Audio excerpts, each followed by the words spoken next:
Hey guys, this is Jean here from Happy Indulgence, and I'm here to recap January 2016. This month I read 9 books, and a lot of them I borrowed from the library and others I read off my Kindle. I opened up the year by binging the Crazy Rich Asians series. So it starts with Crazy Rich Asians and ends with China Rich Girlfriend, and oh, this series was so fun and hilarious. It's just about these, really cashed up Asians in Singapore who are trying to outdo each other with how much they can spend on money and brand name designers. Like, it's just so outlandish. For example, they have a jet that's all decked out like a museum almost, and with waterfalls and weddings with fireworks on a boat. It's just the craziest scenarios you can think of, and it's all in here. I absolutely love this series. It was just so hilarious, and I gave Crazy Rich Asians 5 stars and China Rich Girlfriend 4 stars. Crazy Rich Asians is also going to be made into a movie, which I'm absolutely excited for. It's going to be absolutely hilarious. While I loved Crazy Rich Asians, I thought China Rich Girlfriend had a few character conveniences. You know how the first one is already outlandish? Well, the scenarios in here are just like, I just can't get my head around it. They're just absolutely hilarious.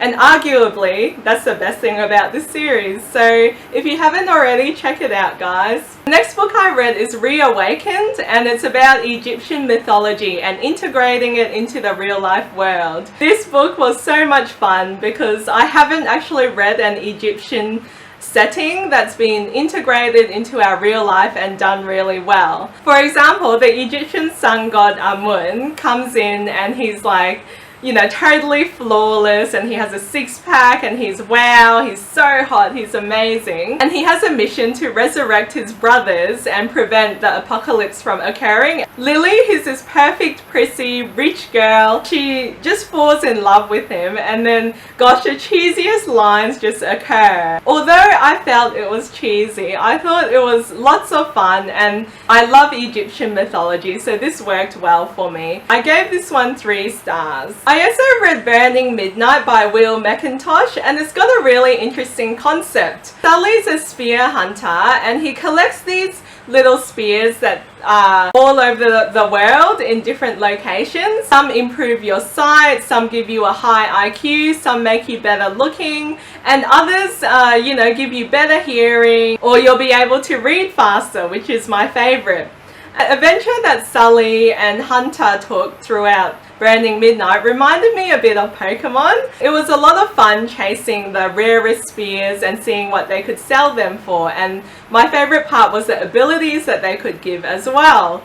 But oh my gosh, if you can't stand crazy endings that make no sense whatsoever, that are out of context, then Burning Midnight will deliver that. And I just couldn't get my head around it. Like, it's plodding along during an adventure, and all of a sudden, there's all this crazy stuff that I can't even begin to describe. I gave it 3.5 stars. I read as part of a buddy read of Beast and Beauty by Stacey J, and I absolutely love Beauty and the Beast, so this is a retelling of that. There's a blind princess called Isra, and she lives in a domed city. She thinks she's a monster, she thinks she's ugly and hideous, she's tall, and the rest of her citizens don't respect her.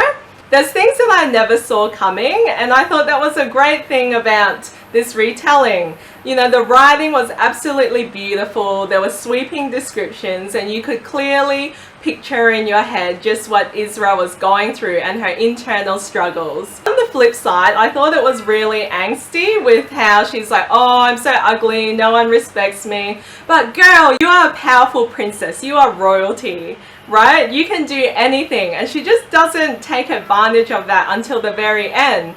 So she does redeem herself, but gosh, it was frustrating in the meantime. I gave this one 3.5 stars as well. I also picked up A Madness So Discreet from the library, and gosh, this was such a unique read about a pregnant girl in an insane asylum, and it's set in the historical times, so you could just see what a struggle this was for Grace and what she was going through.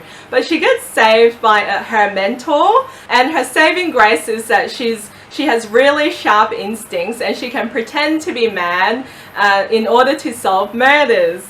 The descriptions were absolutely beautiful, and I just wanted to find out about the mystery and who the murderer was. And Grace was a really great and strong character who I really enjoyed. Murder was a bit convenient, but I really enjoyed it. I gave this one 4.5 stars. I also picked up Saint Anything finally. It took me a while to work up to this because Saint Anything is very different to Sarah Dessen's Summer Contemporaries. It was actually a really great issue book. I've read lots of YA contemporaries focusing on an issue, but I haven't read one where it's about the family experiencing a jailed sibling and the repercussions of that, and the legal fees and the perception that they have in public.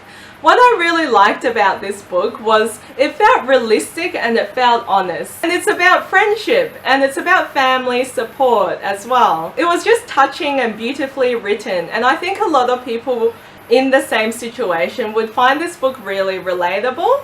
I gave this book 4 stars. I also read Falling Kingdoms as part of a buddy read. I actually thought I was in for a high fantasy. This is like the fluffy popcorn contemporary of fantasy reads. It's been compared to Game of Thrones because there's multiple point of views about kingdoms at war.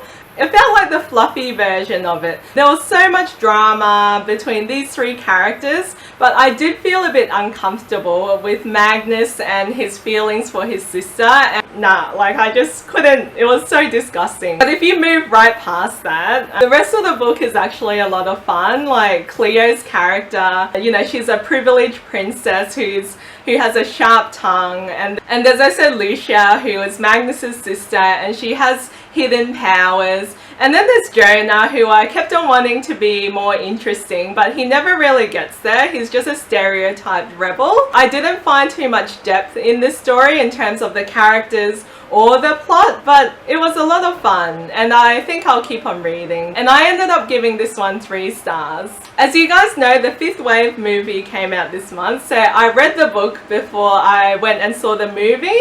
I was really disappointed with the book. I had heard mixed reviews about it, but yeah, I just wasn't that impressed at all. I just found the pacing really difficult because it switches so dramatically. At the start, Cassie's like running from the aliens and she's learning to survive and she's trying to find her little brother. She's like, don't trust any human. You know, trust no humans because they could be aliens and they could be there to betray you and they'll be out to get you. And all of a sudden she bumps into Alex in her survivals, and Alex is so hot and she just gets swept away with it, and all of a sudden she trusts Alex, and what a surprise. Aside from that, there were also these army bits with Cassie's younger 5-year-old brother who's running around training with army scrubs and, you know, taking shooting lessons and everything. I'm like, do they even make army uniforms that small, and how can he even lift up a gun? There were just some parts here that were a bit too convenient and it didn't explain the alien attack all that well. But these things were all fixed up in the movie. The movie explained the 5th Wave well, they explained the aliens well, and I thought it was done really well, even though it was really cheesy with the romance. So 5th Wave, I gave 2 stars, and I think the movie was a great adaptation. So these were the 9 books that I read during January. I hope you guys enjoyed the video, and if you picked up a book, let me know what you think in the comments below, and subscribe if you'd like to see more. Thanks for watching, guys. See ya. See you next time.